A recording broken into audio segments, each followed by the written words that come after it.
எங்கூரை சேர்ந்த முருகன் தான் முதல் தமிழன். முருகன், முருகு அழகு அன் என்ற விகுதி சேர்ந்து தமிழனாக இருந்து மலையில குறிஞ்சி மலையில வாழ்ந்தான். அவங்க அப்ப ஒரு போட்டி வைக்கிறான், உலகத்துக்கு புறம் சுத்திட்டு வாப்பான். இவன் பாவம் யதார்த்தமா ஒரு மயில் ஏறி ஊர் சுத்திட்டு வர போறேன், டயர்டாகி வந்து சேர்ந்தான். அதுக்குள்ள அங்க கொட்டை தான் கிடந்துச்சு.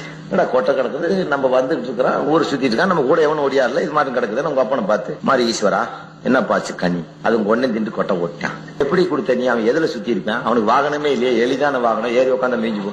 அவன் விவரமா, அப்பா உலகம் பூரா நான் சுத்தல, உலகத்தை படைச்ச ஒன்னையவே சுத்துறேன், நான் ஒன்னையவே சுத்துறேன்னு ஒரு சுத்தின உடனே அவன் கிட்ட பழத்தை கொடுத்துட்டேன். முருகனுக்கு கோவம் வந்துருச்சு. என்ன வக்கால் வழி, நான் ஊர் பூரா சுத்திட்டு வந்திருக்கிறேன், உழைச்சு போட்டு ரத்த வியர்வை சிந்த, நான் வேர்வை சிந்துக்கு வந்து நிக்கிறேன், நீ உழைச்சவனுக்கு கூடி கொடுக்காம பக்கத்துல இருந்து ஜால்ரா போட்டாம்பார் காவேரி தாயன், அவனுக்கு கொடுத்துருக்க, என்னடா நான் என் போட நீ அப்படி மேல ஒரு மயிர் மேல எங்க ஊருக்கு வந்துட்டான்.